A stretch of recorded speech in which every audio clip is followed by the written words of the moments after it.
Welcome to Music Loop Podcast, brought to you by ASME SA Chapter. This is your very excited, happy, friendly podcast host, Chris Narraway.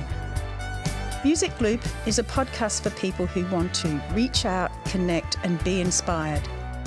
Music Loop is designed to create a connection point for educators to support their involvement with music education. Whether you are a classroom practitioner or music specialist, this is an opportunity to reach out, offer support to others, ask questions and take action. Get involved in music education. Welcome to episode 7 of Music Loop, which centres around the role of nurture in a child's music development. During this series of podcasts, our team will be talking to the many brilliant educators from around the country and asking them to share their stories. Our focus will be to demonstrate the goals of our podcast, which are to reach out, connect, be inspired. Today we welcome 2 exceptional music educators. These wonderful women are from the same family. One, a legend of Kodaly, a long-time leader of music education professional learning in South Australia, with amazing longevity in her career.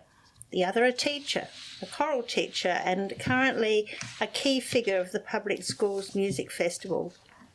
Both these women have influenced thousands of teachers and students during their professional lives and continue to offer their passion and knowledge to the community. Welcome Margaret Lange OAM and her daughter Cathy Lange. Thank you. Margaret, we'll start with you. I'm really interested in the title of this because it says the role of nurture in a child's music development. Nature doesn't come into it. And I don't think it probably is important as nurture. No. What are your feelings about this? How do you nurture a child's music development? This becomes part of your lifestyle. We lived at Whyalla when the children were little, so we always had that long trip back to Adelaide. So we used to sing, and we used to sing harmony, and so the children really had no alternative to be involved in this part of your lifestyle. So it was something for them that was always there. Yeah, that's right. Yes. Was it part of your life as? Oh yes, very much so. So tell me a bit about that. Well, I was born. We lived out in the country. My family were on farm, but in a small country town, you become involved in everything. My mother was a pianist. My father, even though a farmer, was a singer as well as a violinist. So, in other words, I couldn't avoid but being involved in music, and so you'd sing in the church choir because that was all you had to do, and so very much involved from the very beginning. Yes. And when you had your own family, did you have a partner who was? Yes, he was musical. Too. We actually met on at the music branch. Well, you didn't have a chance, did you, Cathy? No hope. Right, and it seems to me that when we talk to people, often there is that thread coming through that music is part of what you just do as a family. Absolutely. So if you come from a musical family, you automatically seem to develop that musical ability, talent, experience that becomes part of your life. Absolutely. A bit like being a farmer becomes part of your life. It does. You don't have a choice. No. No. So apart from that informality of the trips to Whyalla and the singing in harmony, my goodness me, what else happened for your children and for Cathy as kids to help them on this journey? In all of their, I've got 3 children, and they all learnt an instrument, and so that was part of our life, where you sit and helped them with their practice. And I remember Cathy used to play duets with my husband because that was part of their entertainment and things that they could do together. So Richard, when he got to high school, he looked at playing a trumpet, but there were about 100 odd on the waiting list. So his teacher said, well, look, if you go to a euphonium, which I've got one here, you can play straight away. So he's still playing in the pits with his euphonium all these years later. And he had to buy a trombone because that was a little bit more flexible to jam with. And so this has sort of been very much part of their whole life of learning instruments. And of course, Cathy went to Marrietville as the first of the girls when the music centre started. Wow. So It's very fortunate. it was lovely. And these friends are still your live friends, aren't they? Yep. Very much so.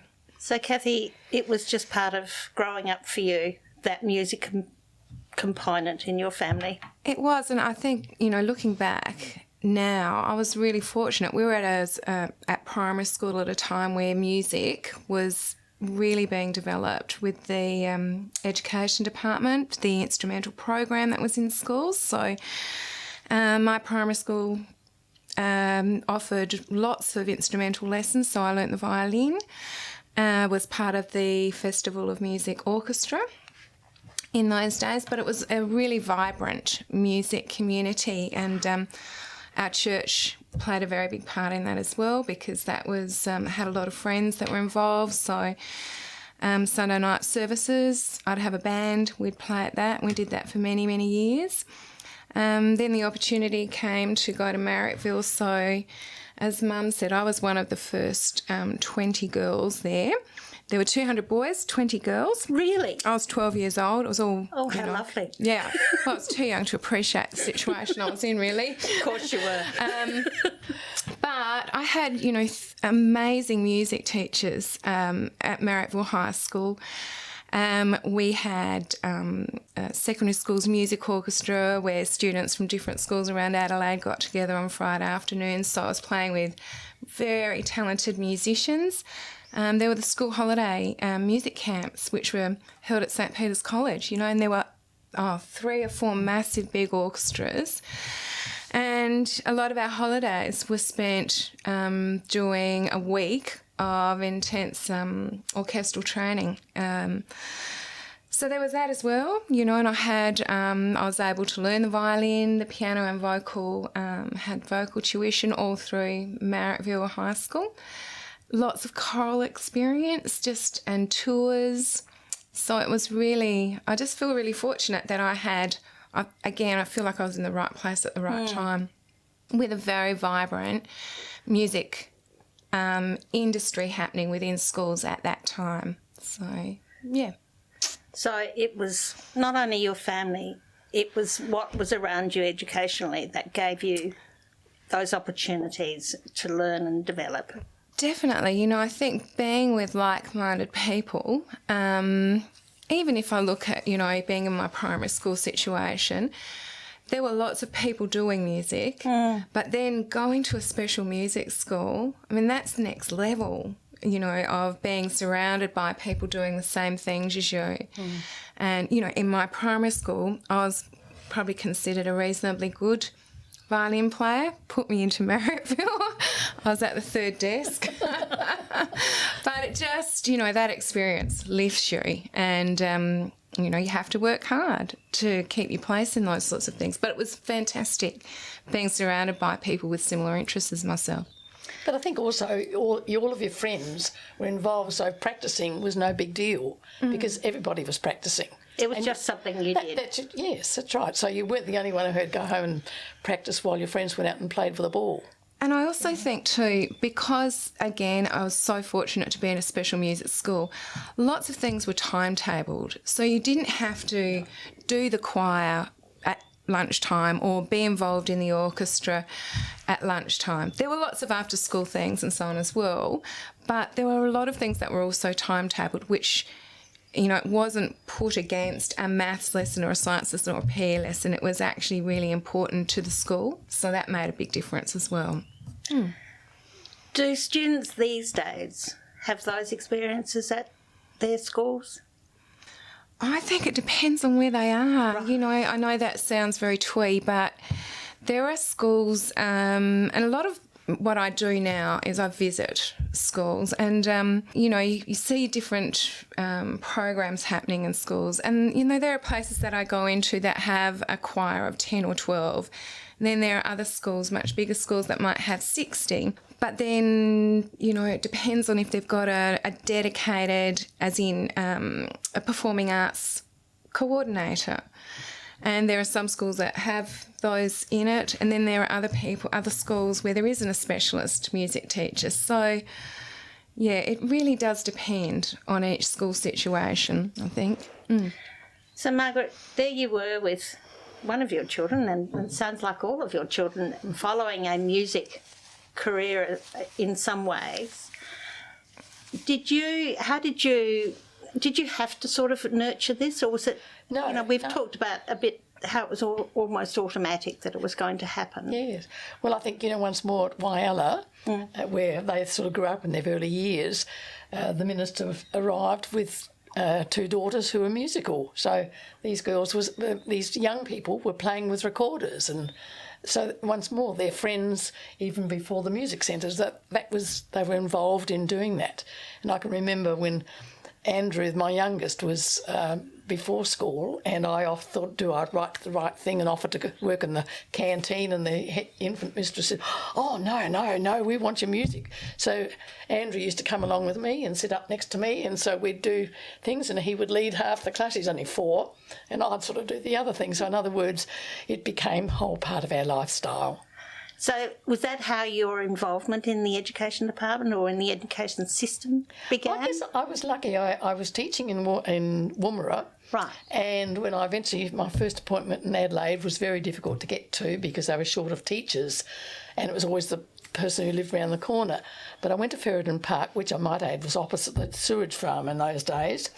But the head was very musical, and he was involved with the music festival. So he involved me in helping choose materials and things that the festival would be looking at for a repertoire.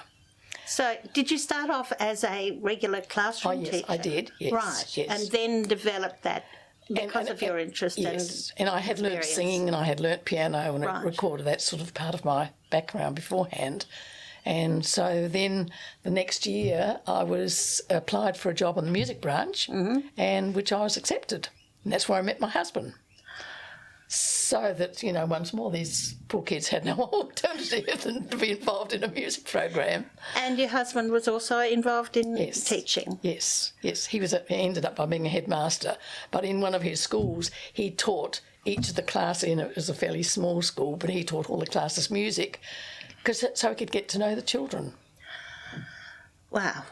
So in those days, what resources did you have to teach music?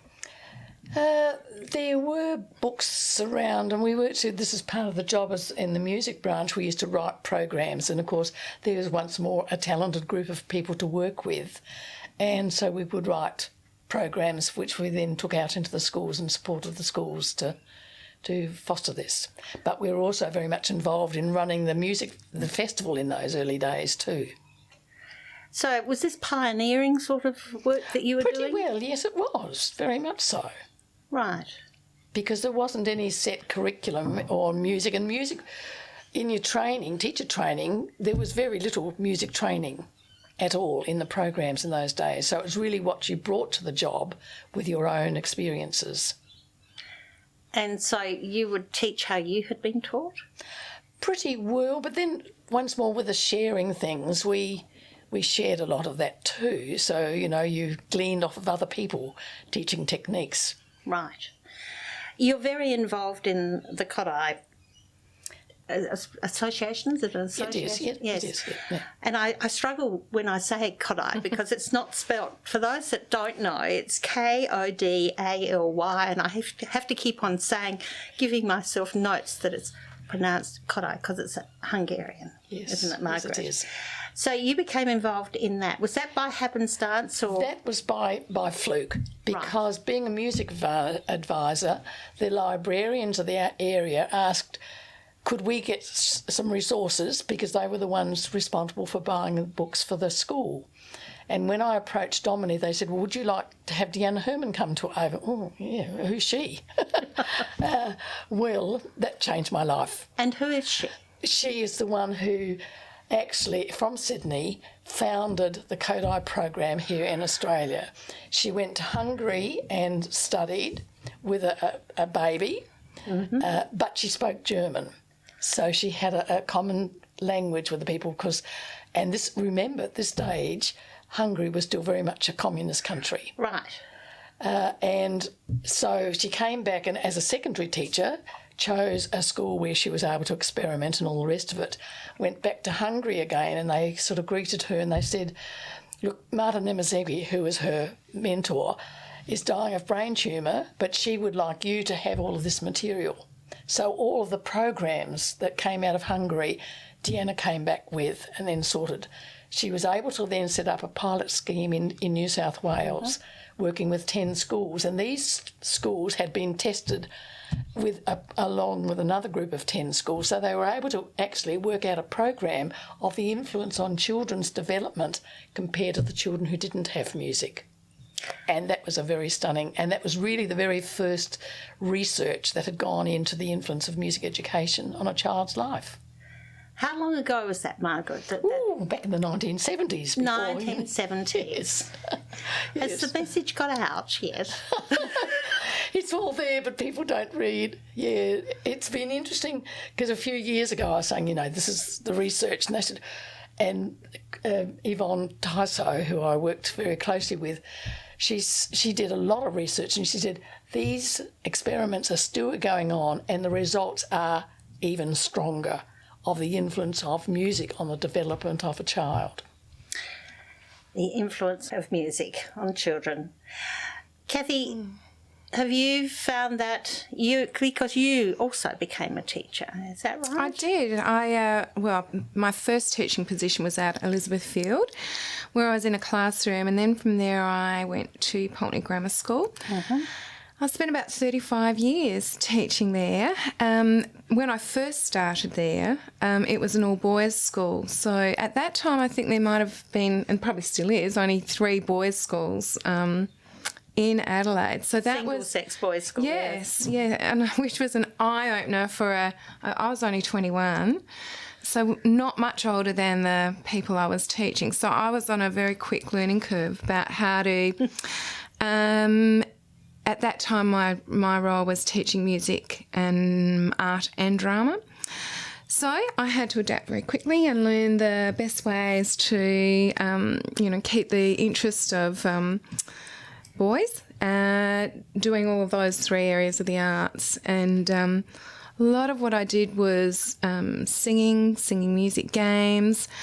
I did a lot of musicals, and I often wrote them in the end because, as you can imagine, there weren't too many musicals written just for boys. No, I can't. Oliver Twist, maybe. Well, I know. You can't keep doing that for 25 years, can you? I can't. And I often had boys dressed up as girls, which, of course, you could do that many years ago. I can't do that now, but it was a lot of fun. And that, by doing that, it covered the music, art and the drama. And every student... was involved. It was compulsory, it was part of my music program. And so by writing a lot of them myself, I could write them with the students that I had in mind. So that was a lot of fun. And I also think I was very fortunate at Teachers College. Probably, not long after I finished, they shut a lot of the music departments down, but I had 3 amazing lecturers in music and had Eric Bryce, who covered the jazz component of music. I had John McKenzie, who covered the vocal side of music, and then David Reid, who taught the pedagogy. So by the time I actually got into a school, I'd had so much experience from these 3 lecturers in particular, about how to go about teaching a music program. So, and then my classroom teaching was based mostly on the Kodaly program as well. Used a lot of ORF methodologies because that was a lot of the instrumental side of things that I used in my program. So I wasn't a purist of any kind. I just sort of incorporated a lot of different teaching techniques. So did you match those techniques to your students, to particular students, or was it something... How do students go about accessing music, particularly if they haven't had the benefit of a childhood that's been filled with music, as you both did. No, well, I think because I was at Pulteney for a while, it was about building a culture. And so, within 3 or 4 years, I had a boys' choir of about 50 boys. And that was what it was every year. I didn't have to chase boys to get them in there and hunt them down. It became, I want to be in that choir. I want to be in that musical. So, yeah, I think it was pretty much about building the culture. That's wonderful to hear that the boys actually wanted. It was seen as something really completely positive. Acceptable. Yeah, that's right. And I think, one of the other things I did at that time was conducted the Adelaide Boys Choir, which I took over when my dad passed away. And I did that for about 20 years, and we started with a treble choir, and then we went down and had a junior choir. So again, it was a little bit about building the culture of it.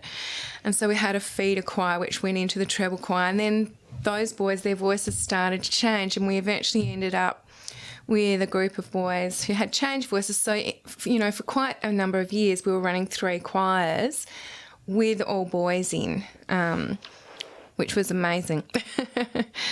That's incredible. I mean, I'm sort of tired listening to you talking about everything that you would have been doing at that stage. Well, I think too, I also had a really young family. I had my kids, and so this was when, earlier we were talking about how your family help out. Well, Mum just said, look, I'll bring the kids. It wasn't I'll stay at home with the kids and babysit them. She said, I'll bring the kids to choir. I'll look after them so that frees you up to run the choir. So we did that for years and years. So my kids, since they were babies, came to choir every week with Mum. And that meant I could run the choir. So, that's a very typical way of how, families, well, my family supported me to do certain things. Actually, a little bit that I'd add in there, Madeline, who was the youngest of Cathy's children, at one stage at a concert, she was singing with the boys. And someone said, but she's got a girl standing up there singing. She forgot she was a girl. And it was a boys' choir. So tied her hair up and she was fine. Got away with it. Well done. She didn't know any different. She enjoyed it. She should. No. So your children have also been immersed in this sort of family tradition, haven't they? Well, they have, and it's really interesting. I had seen musical parents push their kids into music. And that certainly wasn't my situation, by the way, but I had observed it, and I thought, I'm never going to be a pushy parent. So I really almost went the opposite way, and I waited for my kids to come to me and say, Mum, I want to learn this or that. So, and it didn't take very long. Josh, he learnt the drums, percussion for quite a number of years, and Maddie, she learnt the piano. And they did that for a number of years, and it was always their choice to do it. I supported them in whatever way was necessary in terms of, buying the drum kit or the piano or paying for the lessons or sitting with them or taking them to a band practice or whatever. But they've been surrounded by music as well, and still are at home. Our house has always got music going. Wonderful.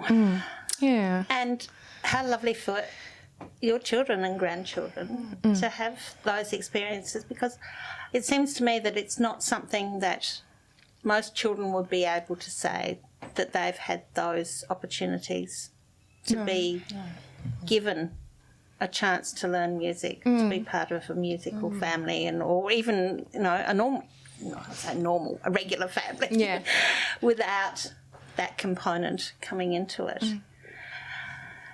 So there you were, teaching, both of you, teaching. Why did you go into the teaching business? Margaret, what was it about teaching that? Well, actually, this was way back in the 1950s, and there was a very big shortage of teachers. Yeah. And as I said, I came from a farm, and the local teachers said to me, they're really looking for another teacher to come here into our school, and would you be interested in training? So I took the bullet and I went and got trained. And I came back to my hometown to start off with, and then, of course, in comes a new headmaster whose wife was also a teacher, so then I moved off around.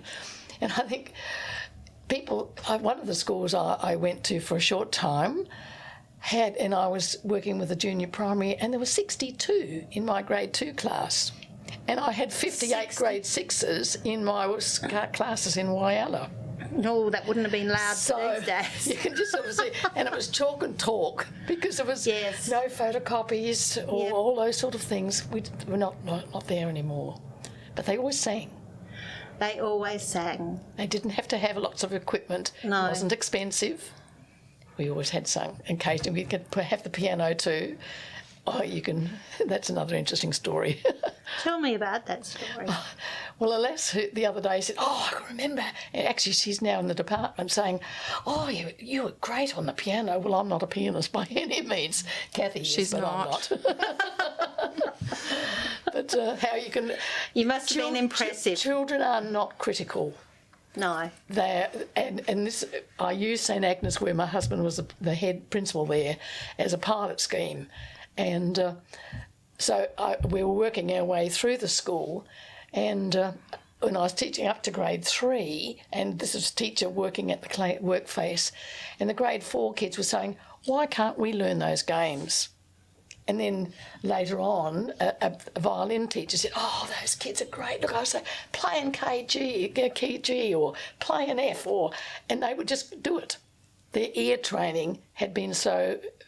even though I was only there very part-time as a intruder into their staff. But it was great to see the results of these children. So you were able to give them the sort of education that they needed to keep going. And I was learning how to use the program too, because I was very much a learner at that stage. Right. And I was still an advisor. So once more, I'd have groups of people coming from the universities to observe working with these children. So that was a very practical way of learning, how valuable music is to children. And if it's singing, it's accessible to every child. Everyone, absolutely. And does every child access it? Well, in our cases, yes, they did. Right. Because it was part of their curriculum. Mm-hmm. And this was part of the advice of the schools too, that this is what they will have. And so they got it. They got it. And there was no discretion that, I can't do it. You just did it. Cathy, you also became a teacher. I did. How come?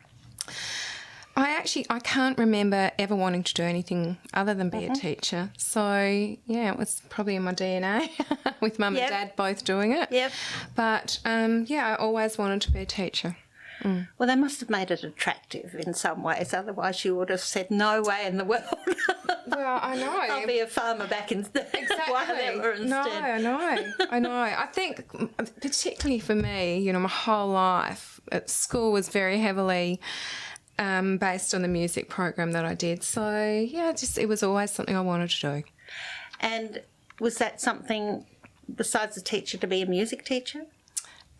Yes. Interestingly, when I went to Teachers College, I did a double major. I majored in music and in PE. At that time, teaching was a really popular job, and I thought one of those two, I'd always been advised to specialise in a couple of areas, not just one. So I sort of I did that, and it was music that got my first job for me. Mm. And you mentioned those wonderful mentors that were tutors and lecturers you had. Yes, amazing. At Teachers College. That would have made a difference to how you came out of Teachers College? Very big difference. The teacher that you became? Yes, absolutely. I feel like, I'd had quite a classical training going into Teachers College, but came out of Teachers College having a much broader experience in terms of the focus on jazz and jazz vocals and jazz musicianship, as well as the classical side of things. So, yeah. And you alluded before, well, you referred to the fact that you wrote a lot of the music that you used. Out of within the necessity, school. yeah. Was that also something part of your training, or is that something that you developed yourself? I think that was something that happened for me as a child because, you know, when I spoke about the church groups that I used to sing with and have a band there, well, I just used to write music for us to play. It wasn't as easy to get hold of music, you know, 45, 50 years ago. You know, now you can just jump online and download something really quickly. But back then it wasn't as easy to get hold of music. So I think that's one of the ways I got around it, was to either arrange something myself or just write it myself. But the benefit to your students must have been enormous, because you would be catering for their skills and their abilities. That's exactly what I could do. You know, you know, I could write for the people that I had, and, you know, in the boys' choir, if I needed another part, I could just add another part. For the, you know, Sunday band, I could write something completely from scratch for that if I needed to. My musicals, they were all purpose written for the students that I had, so it did turn out to be quite a handy tool. Skill to have. Exactly. Absolutely. But I can imagine your workload would have been incredible, apart from the fact that you had your mum helping with the children. Yeah. Mum used to come in and help me with my reports at school. Hope Pulteney's not listening. Do the typing. You know, I'm sure you told her what to say. Reports to write. I did, of course I did. But she'd come in and go, you know, she'd sit at the computer so that I could do, you know, my music planning.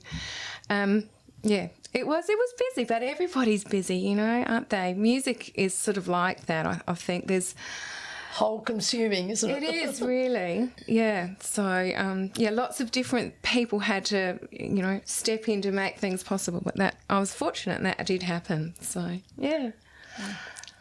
Have things changed now in the education system? It seems to me, when I talk to my grandchildren, and you know, that there isn't that feeling that music is important, particularly for kids. Well, you know, in some ways you're probably asking the wrong person, because now I'm involved in a program called the Primary Schools Festival of Music. Right. And that is it's a choral program that is accessed by hundreds of schools in city and metropolitan rural South Australia. Thousands of kids are involved in it. And my job is I visit schools, I work with teachers, I work with students.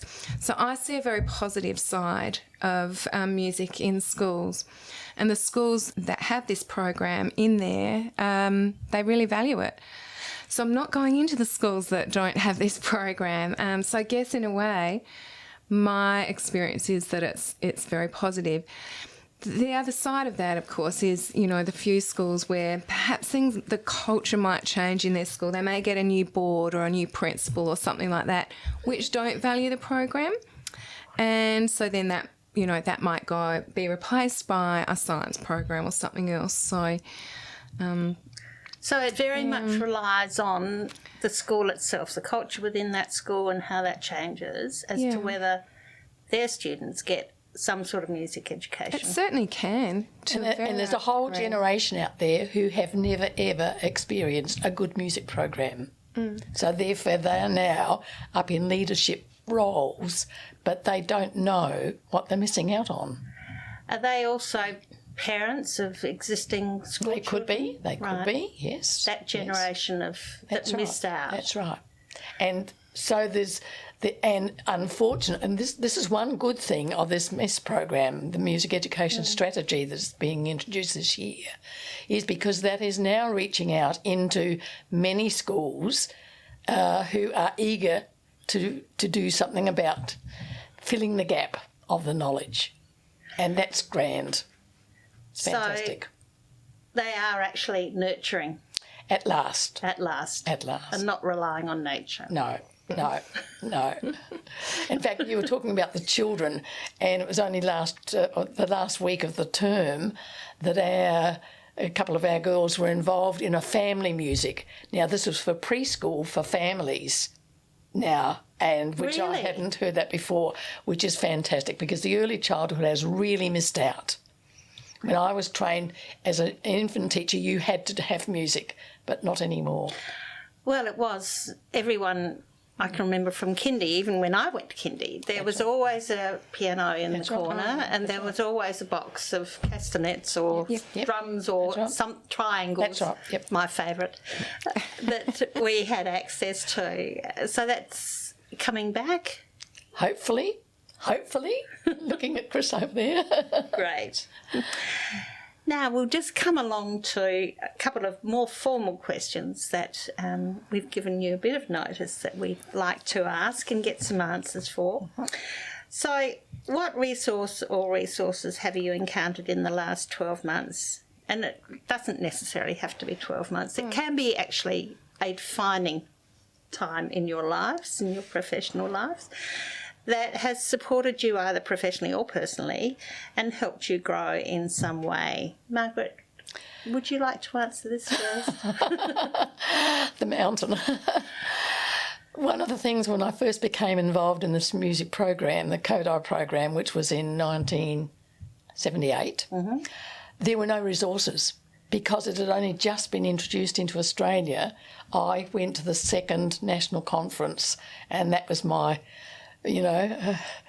incredible rebirth to the importance of music, because there were lecturers from overseas who were just a whole new way of teaching.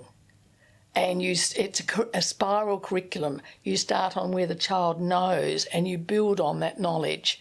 And so I guess one of my things is writing materials. And I'd go to a school and I'd use, and of course here again the Scouts and the Girl Guides had a wonderful repertoire of folk material, fun songs. And they'd say, oh, look, we've got a new song here. So they'd sing it to me and I'd take it home and write it out. And this is where David Reed, who worked with Cathy, worked with me very closely in those early days of creating materials. And so the book, which is still about, Favourite Music Games, was eventually called Fun Through Singing, and a publisher wanted to have these books which I had written out, and I said, no, I want to keep it where I keep the price down so the students will buy it and it doesn't become out. So I never took count, but I'm sure there were well over 2,000 of those very simple Fun Through Singing books, which sort of had materials for various levels. And this is a result of that. So they're now, of course, fantastic. We had a reunion recently for our 40th anniversary, and we invited a whole group of people who were very involved in the early days. And their comment was, walked into the room, they said, oh, look at these resources. We didn't have any of those. Wow. And everything was just covered. So there's fantastic resources available now in all sorts of areas. So your beginning, or your sort of... Had to do it. Yeah, right. So it was the resources, it was the access to those resources. That's right. For you, Cathy? Is there a defining time? I think actually being able to participate in sort of national and international music conferences, that opened up lots of doors and lots of experiences, and also brought much closer to home music from overseas. Being able to watch and interact with choirs, because the choral culture in Europe and America is huge. So being able to actually watch and be part of choirs from nationally and internationally has had a big impact on my choral work in particular. Yeah. So is there any particular statement or motto or saying that you use as a mantra or you'd have displayed in your school, Cathy? This is just my motto or my mantra, but and this is actually our own family, my family at home. Our mantra is music can take anyone to a different place, and that's regardless of your social, your financial, your home situation.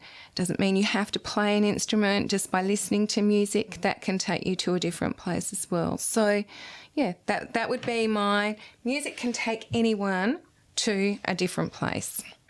Fabulous. I think every motorist should have Yes. calming music in their car. Yes. And we get rid of road rage completely. Yes, exactly. Margaret, Well, I've for got you. two. One of which Kodaly has said is music is the right of every child, and it doesn't go to only those who can afford it. It should be to every child. But I have got another bigger quote if you want to have a listen to that. Please. This is by Dr. Dorian Bridges, who worked with Deanna Herman in the very early days in the Sydney, but came from South Australia. She is now 101, who still lives in Southern Cross home. And in The Child and His Music said, learning music is a very complex process. As a curriculum subject, it offers more to any child in terms of his total functioning because it involves all the modalities of learning. Music requires perception, auditory skills, motor activity and coordination, cognition, which goes beyond the fact that music is for entertainment and for relaxation. Worthy of memory. Absolutely. Sums it up. Totally. This is another big question. If you could design your whole ideal school music program with no limitations of any kind, what would you like to see, Margaret? I guess I was lucky, having spent a number of years as a music advisor. Eventually I was approached by Wilderness School to come and teach music, and the fellow who was there before had turned it off completely. The children just loathed the lesson, so I had a challenge to start with. But I was there for 10 years, so I was able to develop the music program from preschool through to year 10, which was a wonderful opportunity and one which I am so appreciative of having that opportunity. And, of course, the school gave me all the support I could possibly wish for. With the early childhood children, up to year 2, they had music 3 times a week. And then we finished up on a Friday afternoon when no one wanted to where we did dancing, and so I'd have all these classes in one room, and they'd say, but where's all the support? I didn't need any. The children were really enjoying themselves and having a great time. They were immersed in it. Absolutely. And enjoying it. Yes. So for you, it seems to me that it was the school giving you the opportunity. That's right. Yeah. And the resources. It's a very rare one. And the confidence. Yes. For you, Cathy? Yeah, one of the things, Mum, that you just said then is having the support. If you could, have whatever you wanted, having the support of the school leadership would absolutely help that happen. Regardless of whether you had any instruments or not, but I would have singing and music games in every class. I'd have a choral program, which started at a young age and went through to year 6 or 7, just to build that culture. And so I'd base mine a lot on choral and singing. And for every child to have access Absolutely. to that. As general classroom. Yep. It would be part of their classroom music program. Like recess, lunch, Yep. whatever. Absolutely. Yep. Okay, so the last question. What one big idea would you like the listener to take away from this podcast? For me, it's really simple. I feel like including music in your life in some way is so beneficial. And, if anyone was listening, going, why would I bother with music? It would be, there are benefits. It'll be different for everybody what the benefit is, but including music in your life is super beneficial. Can you imagine a world without any music? Well, I guess I could, but it sounds absolutely ghastly. Yeah, that's right, because, it's piped everywhere, isn't it? It becomes so much part of our being, and when you watch a film and you stop and listen to the music, how that influences your whole appreciation of what you're watching on the films. So I would say that enjoy your music, not only as a performer, but most importantly as a listener and part of an audience. where you can just enjoy. And maybe then it becomes part of your nature. Absolutely, absolutely. It's been lovely talking to you both. I've learned lots, absolutely, not least about the importance of music to children and to families. So thank you both very much for being here today. It's been great. Thank you.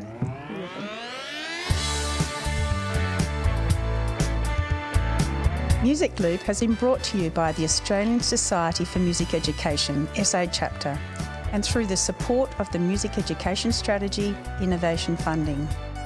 You can subscribe to Music Loop, asmesa.libsyn.com, asmesa.libsyn.com.